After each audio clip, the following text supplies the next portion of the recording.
And we are recording. All right, Mr. Boobles, kick us off, man.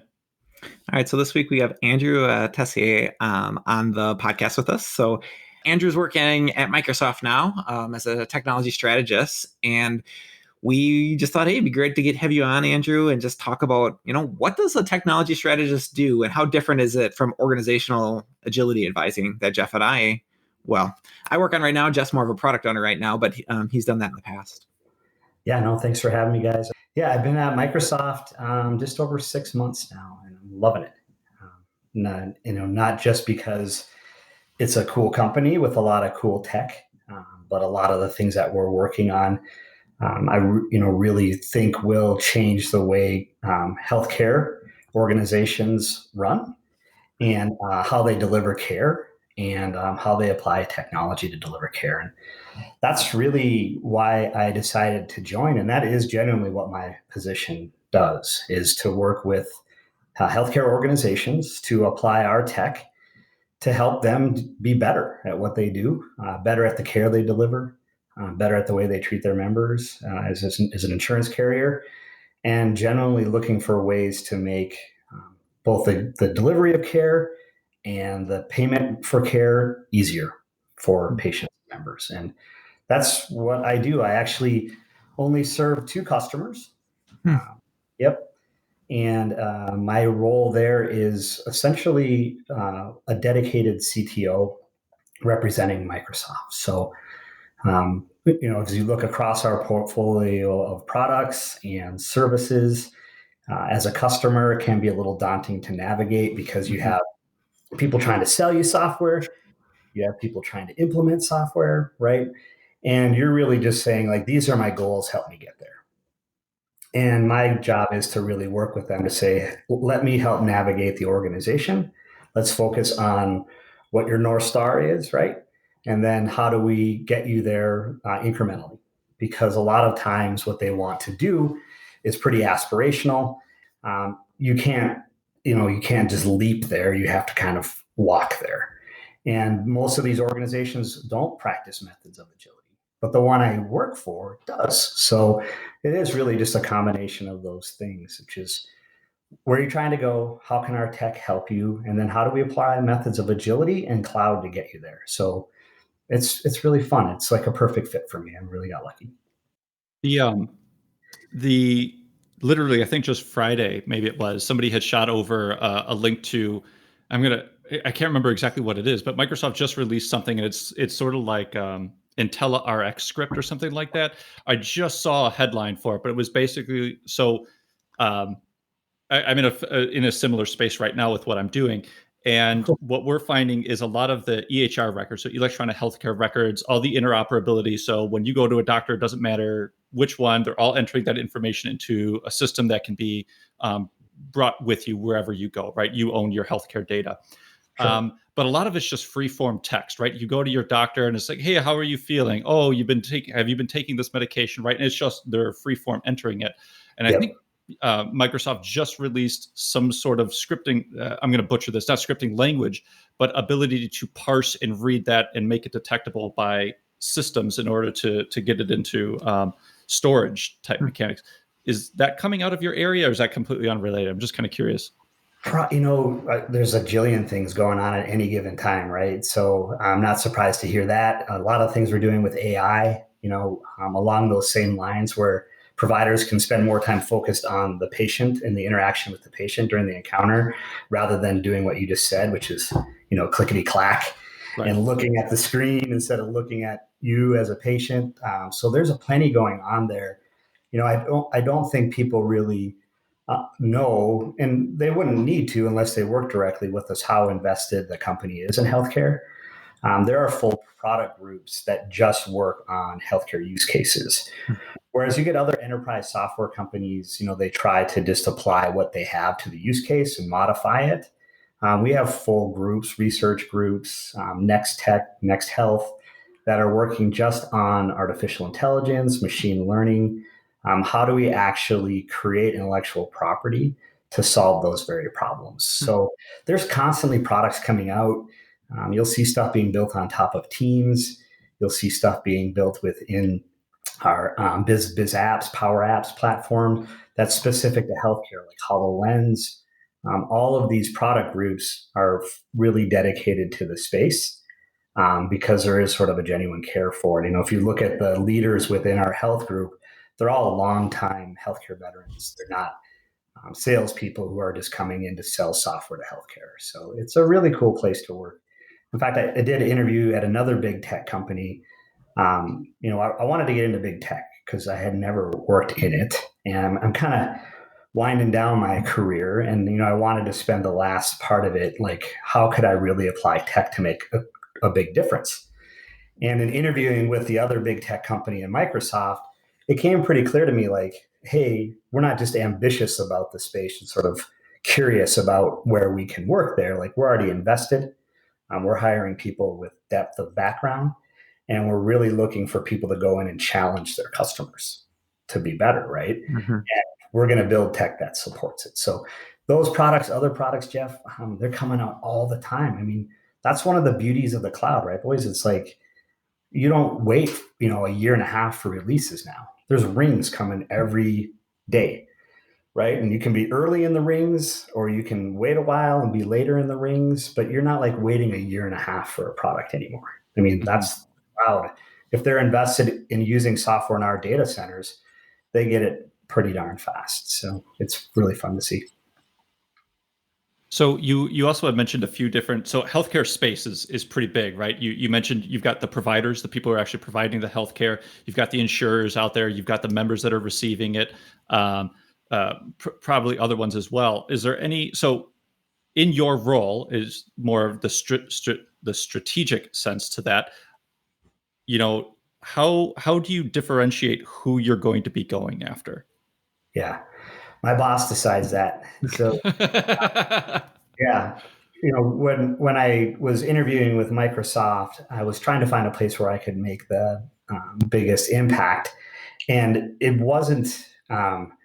It was just good timing, like in any other part of your career. It's like good timing, right opportunity. You make the most of it when you get there. This was no different in that the customers that they were looking to have, it's called an ATS, a technology strategist, account technology strategist, were a couple of the largest healthcare customers that they had. And that made it a good fit for me. But one is both payer and provider, and the other one is just provider. And that's really my background. I haven't spent a lot of time in life sciences or med tech. I've really spent, with the exception of a little bit of time in financial services and a little bit of time in the startup world, almost all in care delivery and care insurance. So it was just like I said, it's like really lucky, a perfect fit in that these were the customers that I end up serving. Microsoft, I could be doing something different 6 months than now, but I feel like really the place that I can add the most value is like, I know the tech, I know the business, and knowing those two together, applying agility is a really good fit. So I'll spend most of my time in the care delivery and care insurance businesses. How much do you get involved? I know obviously the tech for those two companies that you're kind of the CTO for, but like in the alignment around the technology and on what they define like their products are and how they deliver care, and do they still just think of it as IT, or do they think of it like, hey, we are one team that delivers outcomes to the patient, or solutions? Like, how much of that do you get involved with? On any given day, I would say within any hour of any given day, my role is different. Okay. Right. And then, not only the audience or what their objectives are, but sort of where I can help the most as a representative of Microsoft. It literally will change by the hour. I could spend my 8 a.m. discussion could be with a CTO about how to use our tented next gen products to allow their caregivers to do a better job in the exam room, or their non-caregivers to do a better job working at home. And then in the next hour, I could be on a call that, something detailed about how to enroll devices at organizations that are not integrated within their core tenants. So it could be something more like directional, and then it could be something very deep technically. And then a half hour after that, I could be basically taking a ticket. So I could be working with a customer that's like trying to work through how to use Power Apps to power an application that's resource management or case management within an OR. So at any time during the day, it's really situational, right? It's really what does that particular customer need at that particular point. And then over time, what I've done is, form some relationships that are a little more structured. But given the size of the customers that I serve, and given the number of different things that they're working on, it's very, very dynamic. But without exception, it is how do they apply our tech with agility to get the outcomes that they're expecting, right? Sometimes that happens in one phone call. Sometimes that takes, 3-4 months. Sometimes we don't get there, right? Sometimes they find something else to work on and they're no longer interested. So it is a very dynamic position where, as a leader of a corporate tech, like as a CTO or a CIO, it's more methodical about bringing people along and kind of just like you always heard me say, like relentlessly pursuing something, a lot of tenacity. Working in big tech, serving a customer, it is truly about what's important at that given moment or for the next few weeks or for the next few months, right? It's not like 5 years from now, where are we going? So much different role. And do you validate like you're getting the outcomes that they're setting out to achieve? So like you're saying like, hey, we're going to use this new application and merge it with existing products that we have, and we're trying to get to this outcome. Like, do you then help them figure out how to measure that and see like, did we solve the problem afterwards? Or is that kind of something that each more needs to figure out? Yeah, like if you're thinking about like using OKRs.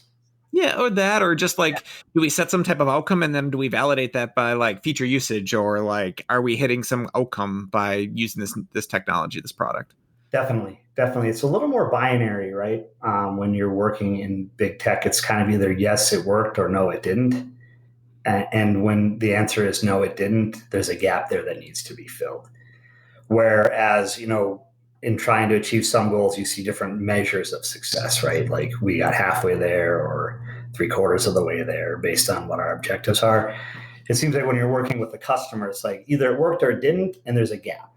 And then how do we address the gap and then iterate, right? So you have a certain expectation of how to apply the tech to the situation. Didn't quite work, or it did work. And usually when it does work, then you're on to the next thing.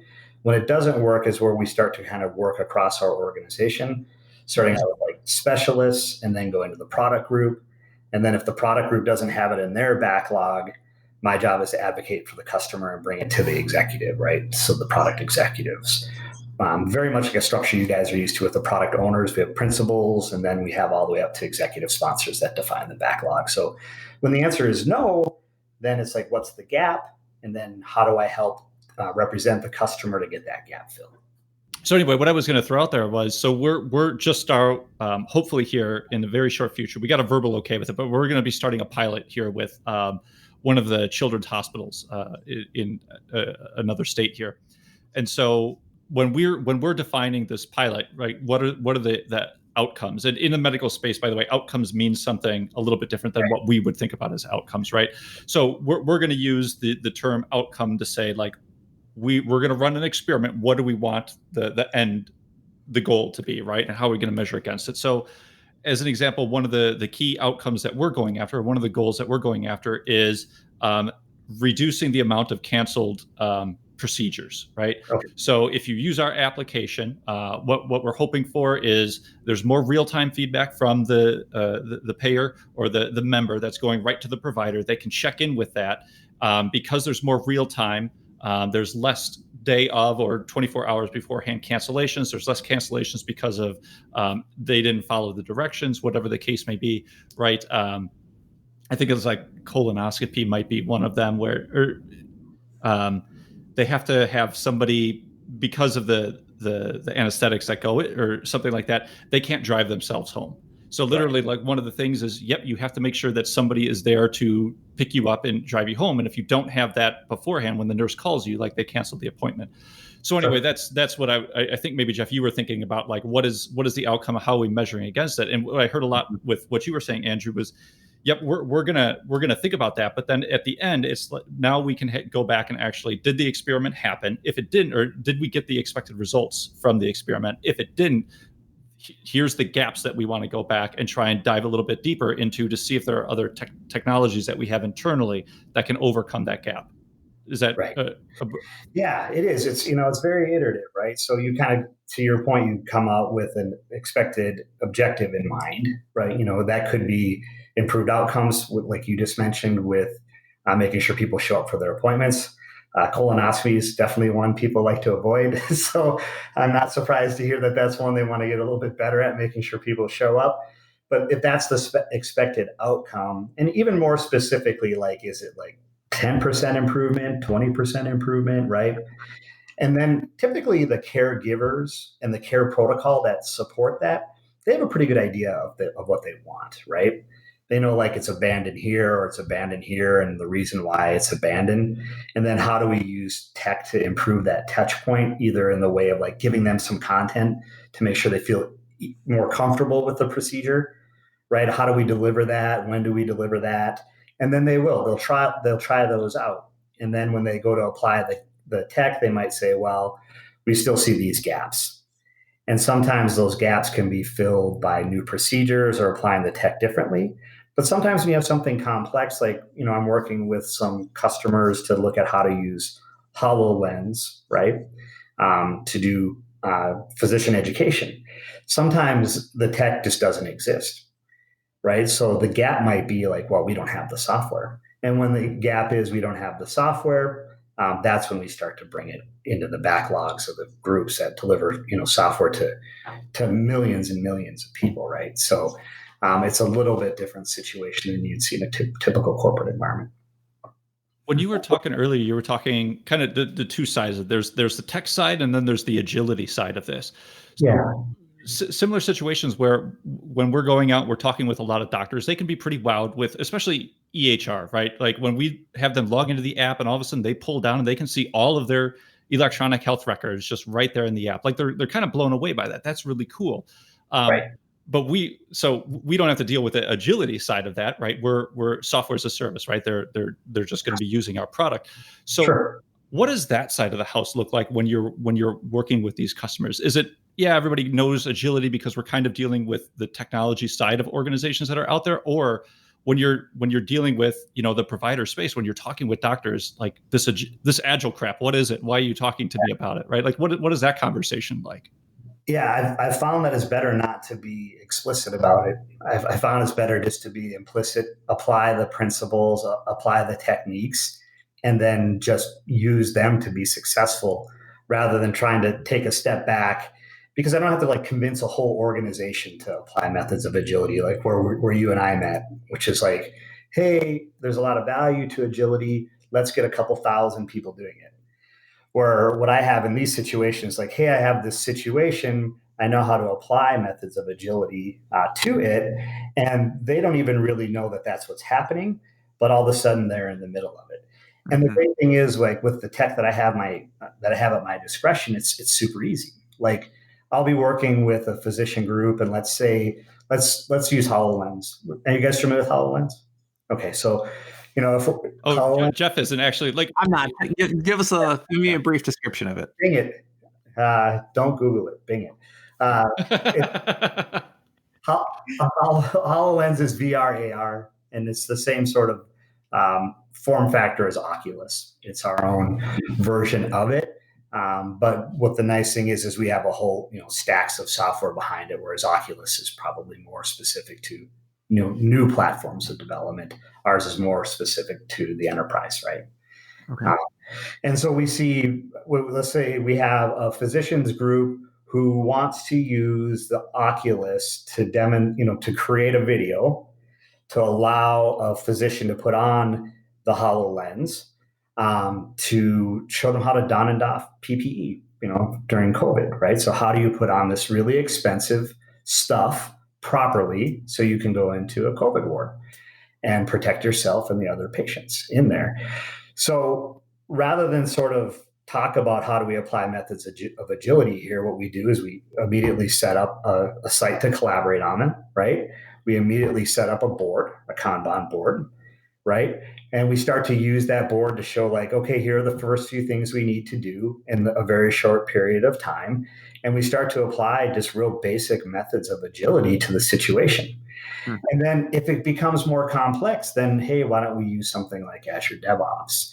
Because then we start to integrate into their operations. And I have these tools at my discretion, but we never really stop and say, have you ever heard of Agile? Or have you ever heard of Scrum? Or, it's just the way we work. And they don't assimilate. So I think there's a big difference there. Like when you're there and you're working with a customer who's trying to get something done, they're very cooperative because it's mutually beneficial, and they tend to sort of work the way that we work. Where when you go into a corporation, you have to sort of convince them to do that, and it becomes more of a process of assimilation, right? Like, how do we assimilate into the environment and then also apply these methods? But when we're just working on this one situation, it just becomes very cooperative.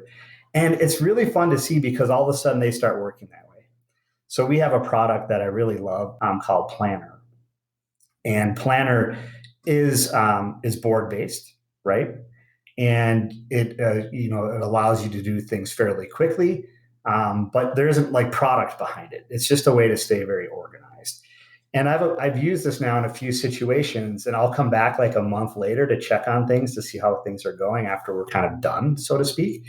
And now that Planner has been widely adopted, and all of a sudden all the questions are about Planner. So I've found, Jeff, that like it just becomes cooperative. You don't have to explain it to them. And just like the three of us know, these methods are a better way to work. So once people start to work that way, they just kind of carry it on. It takes on a life of their own. You don't have to explain it.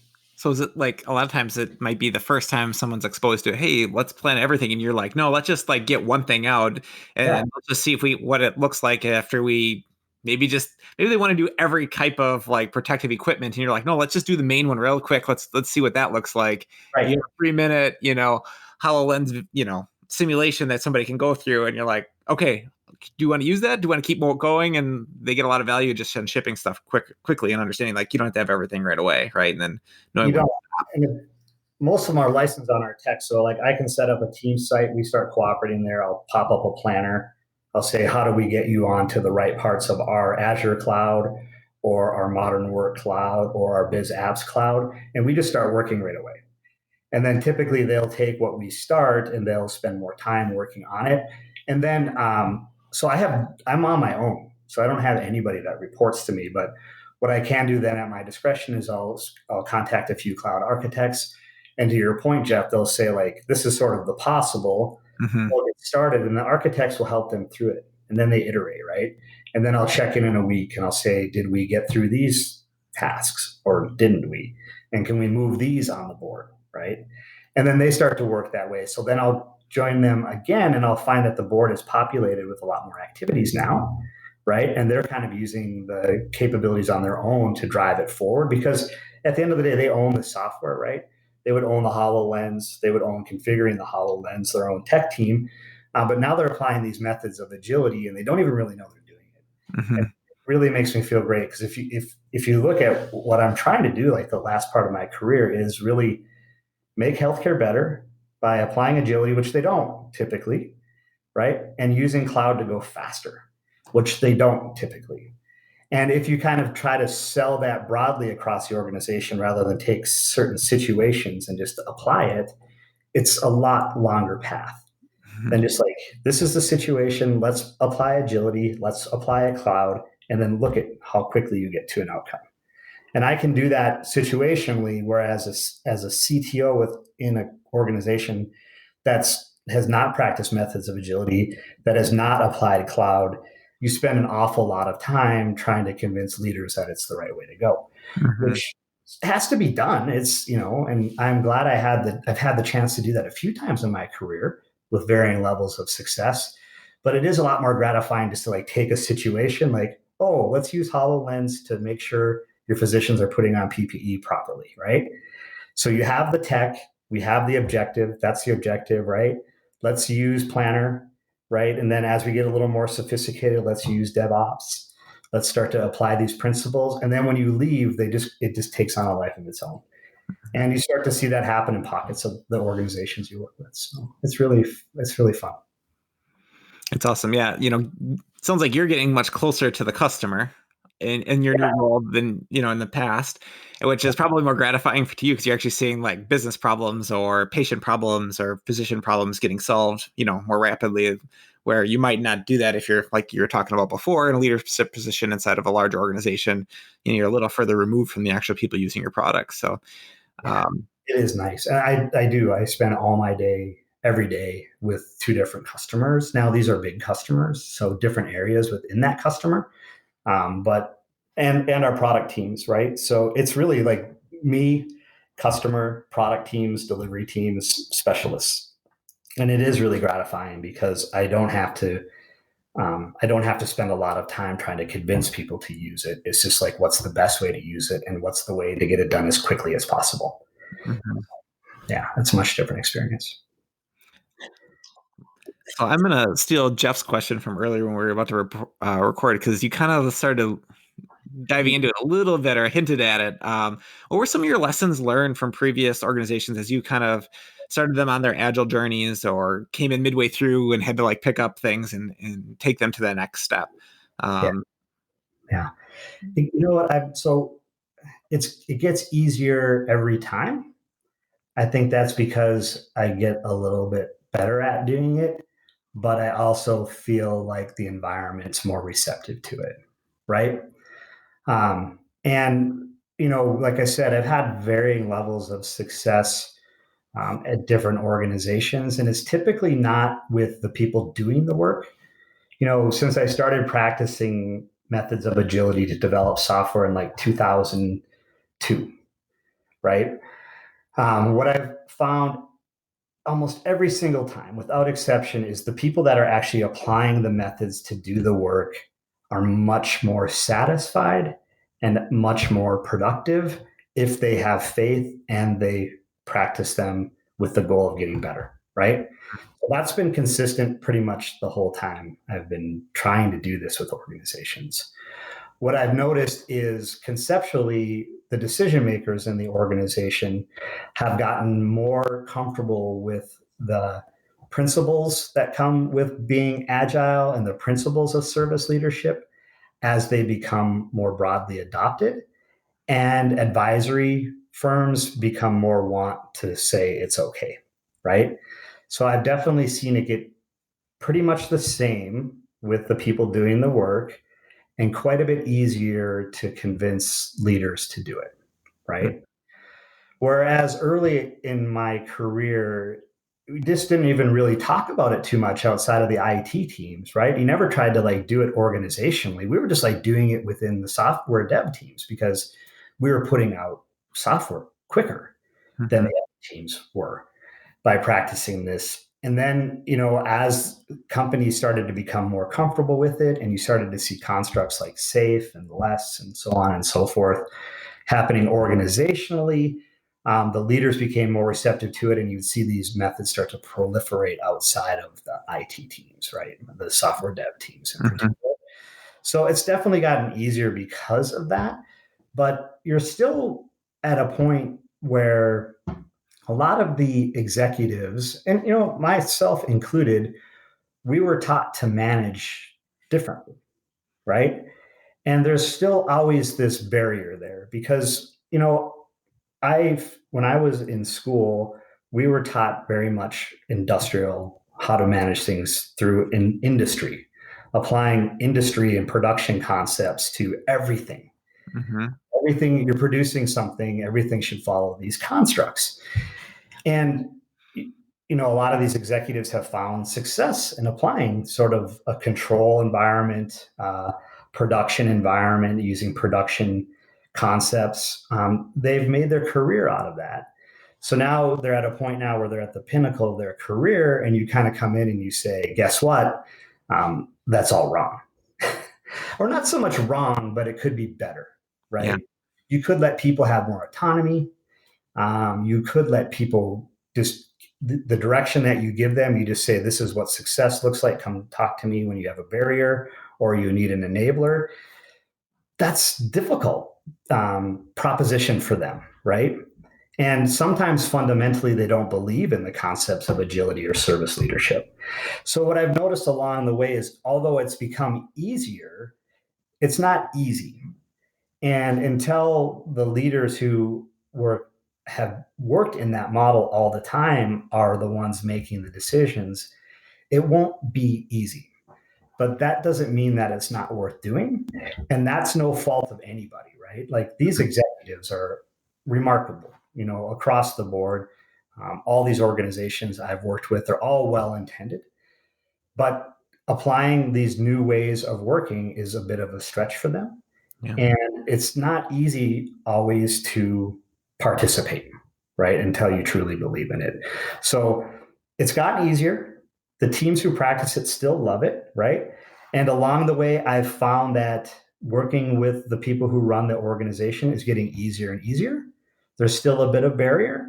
I do think as the people who started practicing these methods early in their career are the ones making the decision, it's just going to happen more and more often. Yeah. Kind of a natural transition over time as people have been there. They've seen the result of a team approach, getting everybody engaged and involved in solving the problem. They realize, hey, maybe when I get into a leadership position, I should use that same approach and use a team of people to help solve problems instead of thinking I'm the smartest person in the room, right? Like I should make all the decisions and control everything because you can't, Right. So yeah, I can see that happening. I also wonder, like, I don't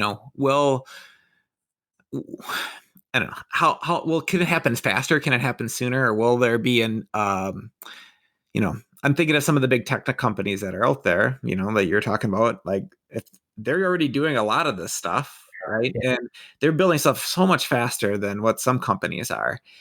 And for a long period of time, there's been a lot of, I've worked in the financial organizations. I've worked with a lot of health organizations, insurance organizations. They just, to be honest, they have a lot of money, and they can waste it for a period of time, and not waste it, but they actually have money. They can not spend it as effectively as possible, and still be relevant. But like these other companies are coming in, and eventually, there might be some big switches in the marketplace if they don't catch up a little quicker. What do you think? What are your thoughts on that? I don't really have a dark view on it, Jeff. I think it's like anything else. If there's a good reason to apply these methods, which we all know there are, we know that the way the world is now requires rapid innovation, ability to change, ability to seize markets when they appear because they kind of appear and evaporate fairly quickly. Right. If you can't build what's needed and deliver it at that given moment, you're going to lose out on a big opportunity, right? Right. And I know the leaders see that and they're starting to see the success behind that. So I think it's just a matter of evolving into it. And it has been the whole time, and it hasn't been that long. Mm-hmm. If you think about it, like these industrial concepts that have been taught for, since the 20s and 30s, all the way up literally until like the mid to late 90s, this was curriculum for anyone who's going to be a leader. And now we're 2020. So now we're 25 years into applying these. It's already gotten better, and it will continue to evolve to it because people are starting to understand that they need to do things quickly. They need to hit these markets quickly, and they need to apply all that money that they have to getting better at it. And I see it happening over and over again. So I take a pretty Pollyanna view. Like I'm really amazed to see where things are going from where they were in 2003 to where they are now, to where they're going now. Working at Microsoft's a much different experience than what you guys are having because that's just the way we work. Like at any given day, you're pivoting a few times within your quarter to achieve the objectives of your customer or the organization. You're pivoting a few times. Think about the innovation that comes out in the cloud, right? There's no possible way I could keep up with our products, right? And what you're seeing is these companies lead. So Microsoft and the other big tech companies, the way that they develop products, people are starting to mimic that and mimic the success there. So I really see it happening. I see the workforce that is out there now quickly adopting to these, quickly adopting to the tech, quickly able to innovate and change directions. I think the generation from now to 2030, things are going to change so dramatically that we'll look back at it. And if we have the same discussion then, we'll be like, now it's just the way everything is. And you don't even have to really talk about it at that point. But I'm very optimistic about where things are going. So If you were, go ahead, Jeff. no worries, dude. You were just kind of commenting about before, that entrance into Microsoft, where it's already just like part of the DNA of that organization. Like, Yeah. what was that transition like from having to, you're trying to be part of the change agent, you're trying to help bring the organization along, and all of a sudden you're just jumping in like, oh, I don't have to, try to drag people sometimes kicking and screaming into this agile stuff. It's just part of how we do it. So I was just kind of curious, like, what was that transition like? And can you elaborate a little bit more on just like, how is Microsoft Agile? How are their teams Agile? Like, can you elaborate a little bit more on that? Yeah. So first question, like, what was it like, first day kind of figuring out how people work? Super weird because it's all been over video, right? Which I was kind of used to because I've spent a lot of my career, Jeff and I were talking about that before we started, like traveling, working remotely, wasn't unusual for me, but to do it during a pandemic, with a big tech company and having never actually met anybody, the first thing is a little bit weird because at least when you get a chance to go through the process and meet a few people, you can kind of connect with them, um, just based on their behaviors and how they hold themselves and what they're interested in. But absent of all that, it was a bit weird, right? But then starting to see how people work was both humbling and gratifying. And it was gratifying to see that people are super productive by applying some of these methods, working rapidly, working through innovation, changing on a daily basis. Was gratifying to see, like, this is the way they work, this is the way I like to work. It was gratifying, and there's a lot of comfort there. uh, Very humbling to be part of a group of people who are exceptional and very deep in the tech that they work with. And as a CTO and as a CIO, you guys know we cruise pretty darn high, right? We cruise pretty darn high across the tech. And we know how to apply the constructs, but to actually do the work, pretty much never going to do it on a day to day basis. Well, in the role that I'm in, I don't have that luxury. So we could be talking about something specific about, how our Biz Apps cloud can be used for case management, right? And all of a sudden we're into the tech. And I don't know it anymore, right? Because, for 10 years of my career, I was cruising at that C level. So it was very, very humbling to have to like go, okay, I have to spend time to make sure I understand this tech intimately, at least at like a 200 level.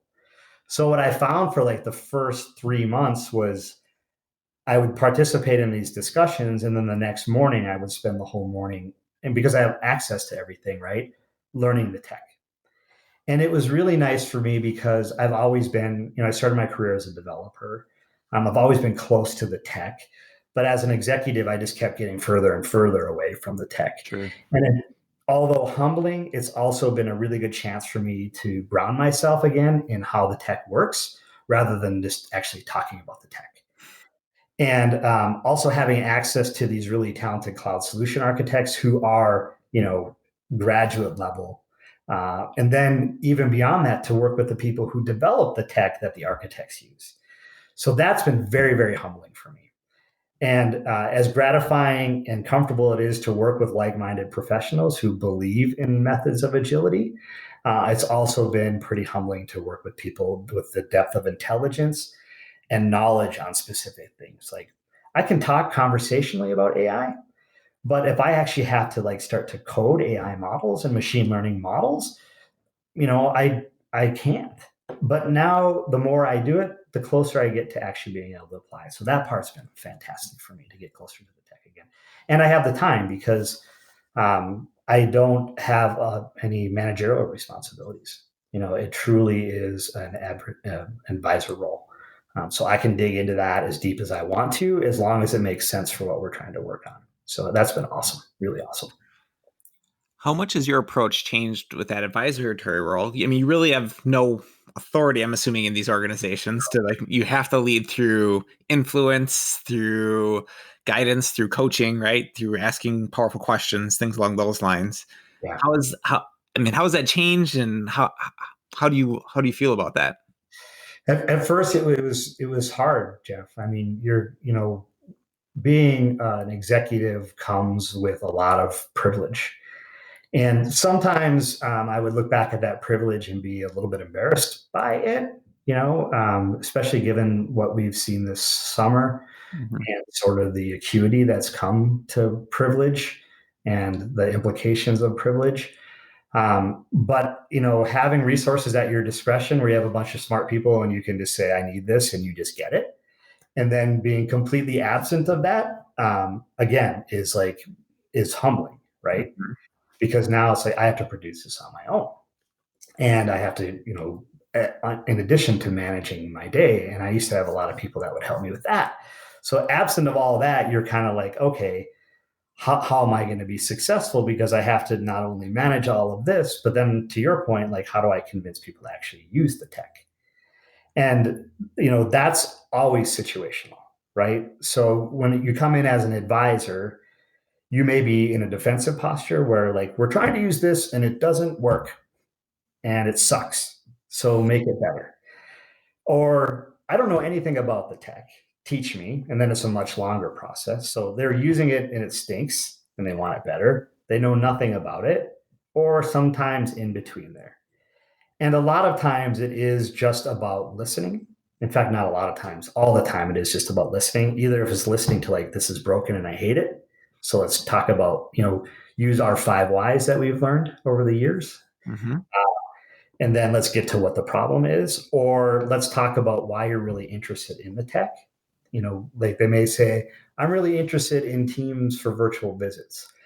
But rather than sort of like just demonstrating the tech, it's like, what do you expect as the outcome of the tech? Let's talk about like what you think is going to happen if you use it. And that's more the role that I find the better way to come in than coming in and saying it's broken and it doesn't work. But each time it's a little bit different, and it really depends on the situation. So as an advisor, I think that title comes with gravitas that I don't really have.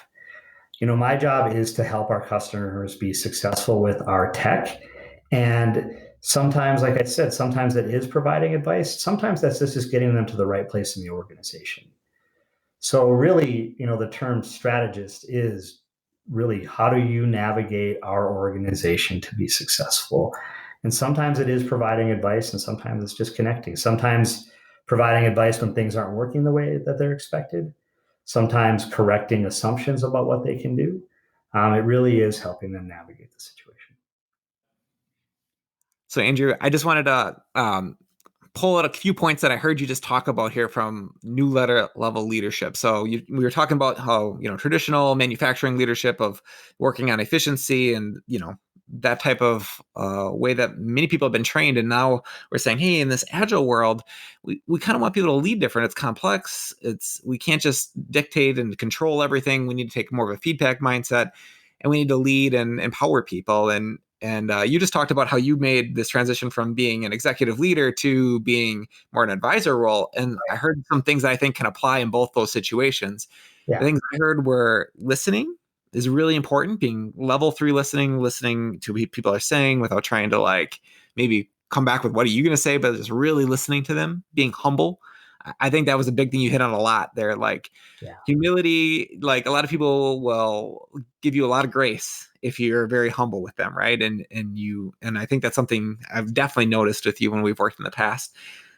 Coaching and advising instead of like telling and commanding, and then aligning people on goals and making sure we're going in the same direction, just getting that alignment, and really just being an advocate for people and for their needs, right? Across the company. You're talking about how you go back to different groups and you try to get these different things added to the products when there's gaps and there's things that are missing. So, I mean, I don't know if there's other ones you want to add to that list, but I just thought that was a good place to start of like, these are some really good things for leaders to think about if they're trying to make that transition.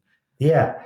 For me, Jeff, leading a person, a few people, hundreds of people, thousands of people in my career, large scopes of responsibility, small scopes of responsibility, to even today, tomorrow morning when I wake up, My day will be different hour by hour. My role will be different hour by hour. Some things never ever change for me in order to be successful.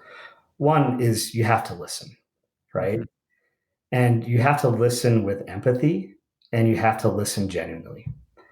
And I think when you do that and you do that consistently, you form the right relationships where you can be productive, right? So that never ever changes. Um, and then you have to clearly define what success looks like. So if as an individual contributor in one situation, what does success really look like, right? That never changes. And then given the role that you're in, how do you either eliminate barriers or enable success? So listening, defining success, eliminating barriers, and creating enablers as my role as an individual contributor working at Microsoft, that's what I do every single day, right? Now, Mhm. in my roles previously as a CTO or as a CIO, that's exactly what I wanted to do, but the scale is different, right? And the way that you accomplish that is different than the way I do it now. So the ground rules are different, but the fundamentals are the same. And I think, in order to be successful, if that is philosophically the way that you work every day, you really truly have to believe that you are at the service of others. Mhm. And that doesn't change either. And I think, like, if you look at the leaders where these things don't connect, what I really wonder is, do they truly believe that they're at the service of others, or are they serving themselves? Mhm. Or are they serving their constituents? And that's where you kind of run into gaps that are just, you cannot knock those gaps down. Patrick Lenciani's newest book is really just all about that. It's like really from a leader's standpoint, like I don't think leaders get there, but I don't think they choose to go to lead because they want it to be about themselves or status or something else. I think they go there because it's like, hey, this is the next step of my career. This is how you get ahead. This is what is kind of expected. And maybe sometimes it turns into status, or I'm doing it for not for other people, but just because that's the norm. Yeah. And I think what you just said there is really important, like really doing it as a service for people, and maybe even sometimes the people that don't want that role are sometimes the best people I found, you Yeah. know, when you're thinking about like a promotion or someone to lead a group and it's like, I don't really want to be the leader because I don't want to have to deal with all the other stuff that goes along with if there's bureaucracy in an organization or stuff like that. But maybe that's just the right person because, they really just want to serve other people, or they want to, they're invest in the outcome of the organization or the group.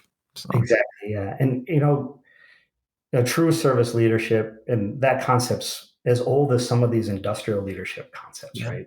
It's Yeah. back to early 60s, where the school of thought was completely ignored that until there were a few places, and it happened to be tech companies, where when it was applied, it generated a tremendous amount of success. And then you start to see other people align to those, right? But I do think that there are just genuinely true service leaders that is the way that they go about everything.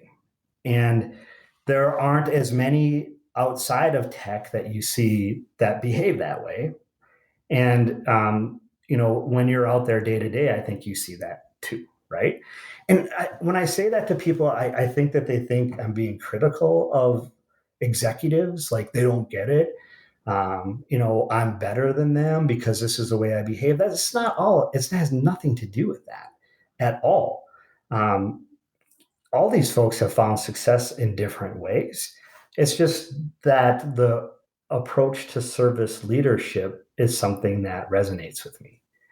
And in some organizations, in the military and the other areas where directives and command and control structures are important, a service leader might not find as much success, right? And Jeff, what are your thoughts on that? Jeff was in the military. yeah, Uh, what do you? Yeah. kind of. I would push back on it a little bit. So, Okay. um, there's definitely time and place for command and control, right? Context matters, as Jeff likes to say. when the bullets are flying at you is not the time where you get together and do a sprint planning event, right? It's reactive, right? And that's why you train so diligently, so you know what to do in those types of situations. But I love talking about military stuff and just how agile it really is. And so I always think about in the military. Well, let's talk Army, because that's where I have the most knowledge. When a leader, a commander, whether it's a battalion commander, a company commander, doesn't matter. When they're putting together an order, it's a very structured format. It's called a 5-paragraph op order. And it's situation, mission, execution, sustainment, command, and control. Those are the 5 paragraphs of the five paragraph op order. And the situation is letting you know what's going on. Adjacent, friendly units, enemy units, just the lay of the land. What is the terrain that you're going to be operating in, or the environment you're going to be operating in? But then there's the mission, the who, what, when, where, why. Right? It's what is the end state. As the commander, this is what I want to have happen by this certain time, right? At that point, that's kind of it for the commander. Is they set the intent, and they expect their subordinate units to be able to do the things in order to accomplish that goal. So even at that level, right there, an end state is defined, and you have the autonomy to figure out how to do that. Now, there might be some more nuance, situation, mission, execution in that line of it. But typically in the execution area, that's actually where the subordinate units are filling in what they are going to do, right? And so that's at a battalion level, that's at a company level. And so even when you're getting into the platoon level, where you've got your platoon lead or a platoon sergeant, that are overseeing, anywhere from maybe 15 to 40 soldiers that are in a platoon.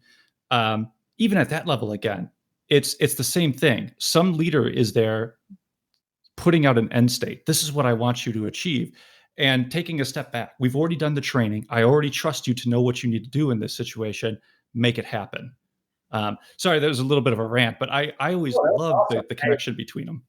I love that. I'm so glad that you brought that up, because I never really understood how things were accomplished and whether or not there was much autonomy once the orders were given. And I just learned something there. And I think that's fantastic to know that, in my mind, I've always kind of viewed it as, you're going to do what I say you're going to do, and you better do it now. So I just learned something new that I didn't know. That's boot camp. And yeah, there's definitely a time and place for that too. Oh, that's funny. So, and I've even heard stories of in the military where it's like, hey, somebody's like, maybe they're not in it or they're not super engaged. And the way that they say, hey, let's just let them plan the mission, let them plan the training mission. And then we'll let them like figure out like, hey, it's harder than you think. And once they actually do it, they learn, they kind of get maybe not picked on, but like beat up a little bit for like missing certain major points. Then they like realize why it's important, and they take a new level of ownership. So I hear that story over and over again from different military people. My brother was in the military, just got out recently. And that's a very common theme. So I think is about is like, when we are talking about, hey, we want to be learning organizations and we want to make, some people say, fail safe or whatever, but like there's times when it's okay to say, we're going to take small risks here. And we're okay if we don't succeed here, because there's some bigger stuff coming before. We're gonna have a critical mission coming up where it is life or death, and this training mission isn't there, but I got to get everybody on the same page and understand like how we move together in one direction. And I think that's a very common theme that I actually see correlations from the business world to the military world happening in real time. And I know there's some cases, Andrew, I remember this one story where you kind of did something similar too with some teams where you're just like, yep, I'm going to give them this extra responsibility. I'm not sure if they're ready for it. We'll see. Yeah. And then but the next thing coming is really important. So they have to learn in this situation. Yeah. I love when teams fail, and I love when they talk about their failures. Right. And I think we all do. I mean, and that's the best way to learn is try, learn, get better, try, learn, get better. And I do think you want to set stretch goals for folks, knowing that it's unlikely that they'll get there. And what do they learn in trying to achieve that goal, right, is probably the most important outcome of it. You heard me sometimes people think it's very cavalier to just say, start pursuing agility relentlessly, and every time you fail, I want you to celebrate it. So if you're not trying and you can't talk about it, you're not going to get any better. And that applies to anything like sport. Mm-hmm. Like if you genuinely want to be a better hockey player, but you refuse to try to like do backwards crossovers, you're not going to get better. And you better fall down and you better be able to ask somebody how to get better about it if you're genuinely interested in it. And you just try and you dust yourself off and you try again.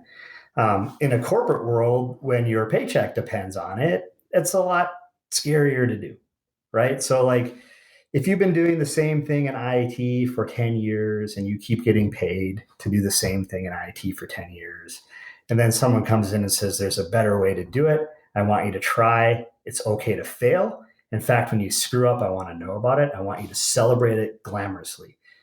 That's a very precarious place to put somebody, right? And as a CIO, in the autonomy that you have there, it's a kind of a warm blanket. But when you have people sort of counting on you and they don't feel the same way, it really puts people in a tough spot. And I think that we saw a little bit of that when we worked together. I've seen that before, right? But I do think we'll see less and less of it, as what you've seen is when the people relying on those people also feel that way, right? And that's when things get better, and that's when you see teams start to perform at a much higher level. But I had not ever thought of that. I had heard a few, Jeff, I had heard a few references to that in researching things earlier in my career around agility, but I'd never heard it put that concisely. So I'm definitely going to remember that. But yeah, Jeff, failure, you don't get better if you don't push yourselves to do things. And I'm the same way, right? Like coming into this job and all of a sudden working on something very technical that I hadn't worked on in a while, I could easily just say that's somebody else's problem. Mm-hmm. But I want to get better at it, right? So I'm kind of admitting, that I don't know much and asking for help and learning and then applying and trying again. And I think that's the most you can ask of anybody, right? And they'll get better if they mean it. They'll get better. Yeah, and I think some people might listen to this and be like, "What do you mean you want people to fail?" And Yeah. I think when I was thinking about this a little earlier, actually, I was listening to a podcast with Amy Edmondson earlier today, and she's the person who came up with like psychological safety at Harvard, and she's got the book Teaming and some other stuff. And she put it pretty succinctly. She's like, I didn't think that when I started the research that like psychological safety would come from the teams that made the most mistakes, but that's what the research said. And I think really where she was getting at is, as she was talking more and more about this, is that everyone's failing. It's just some teams are transparent about their failures. And because they're transparent, it gives them the opportunity to inspect. And with the opportunity to inspect, they can also adapt, which kind of goes back to our, 3 pillars of empiricism, inspection, adaptation, transparency. Right. You need those 3 things. And some teams that are just doing that naturally, they're allowed to get a lot better. Just like you're saying there with like skating. It's like, if you don't understand, like, I'm going to try this thing and inspect how you did it and try to figure out how to do it better, you're never going to get better at it. You're never going to have that, in your tool belt to pull out when you need it.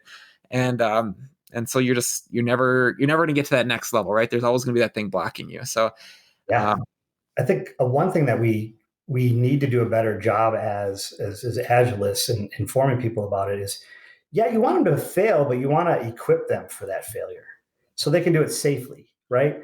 And like, I would never put a team in an environment where I had a pretty good sense that they were going to fail if I didn't think they were equipped for it or it wasn't the right situation. Right. So if you want to apply that to sports or hockey, like I would never, as a coach, I would never ask a kid to try something if they didn't have the right equipment on. And I'd never ask them to try something in a situation where it could hurt them. Right. And applying that to the world that we live in, like you want them to learn, but you want them to be equipped to fail.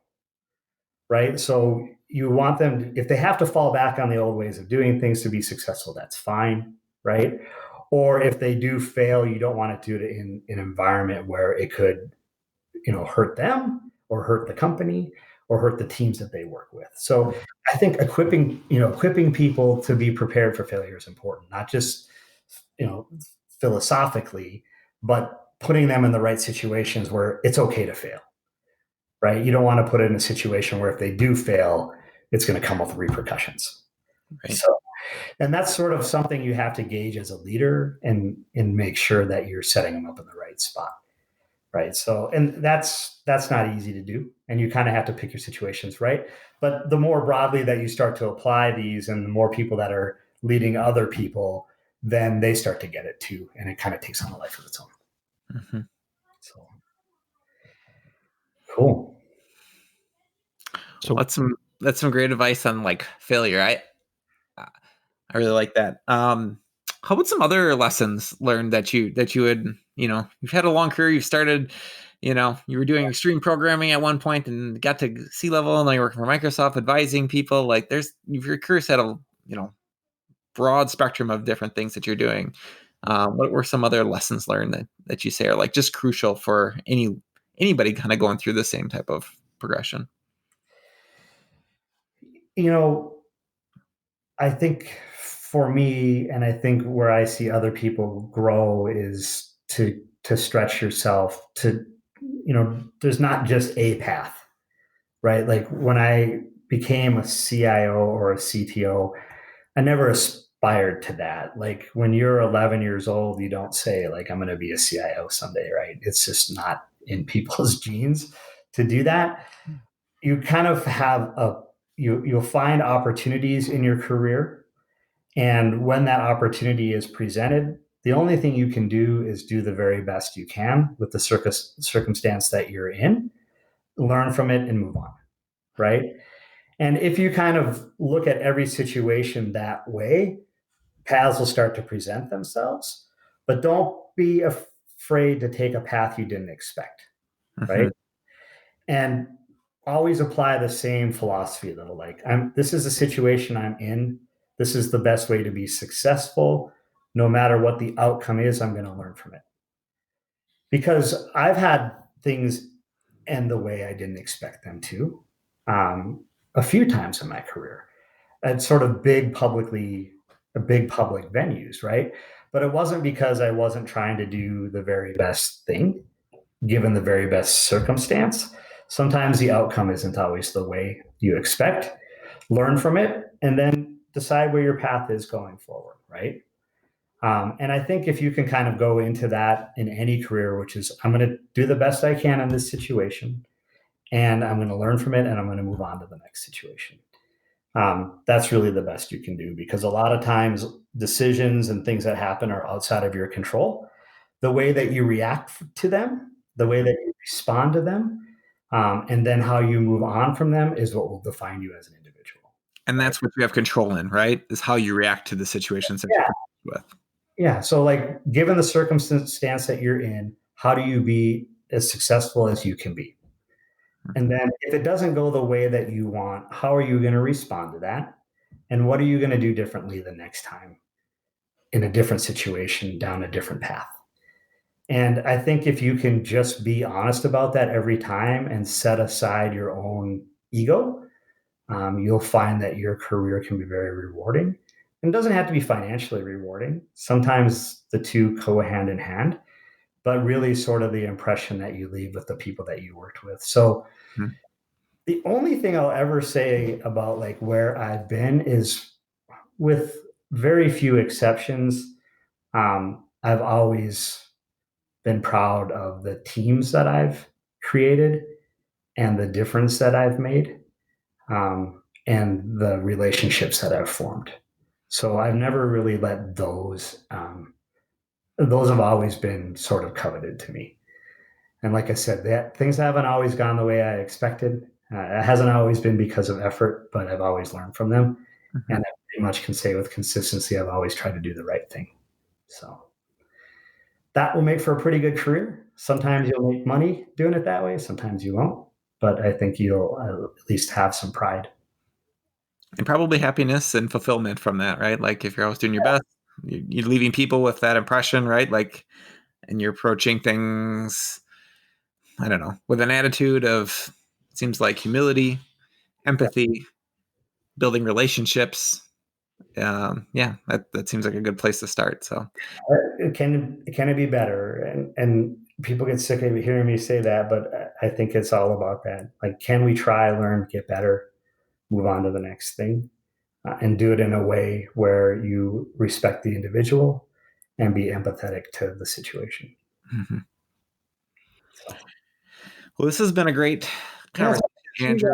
I really appreciate you coming on. I guess at this point, we usually get our guests an opportunity to plug anything. I don't know if you got anything going on recently or like you want the listeners to know about. No, man, it's just good to see you guys. It's been a long time. I wish you well. Keep at it. You guys are awesome at what you do. And if I can ever help you, let me know. I've always been impressed with your work. So I'm happy to help if I ever can. Awesome. Thanks, Andrew. Yeah.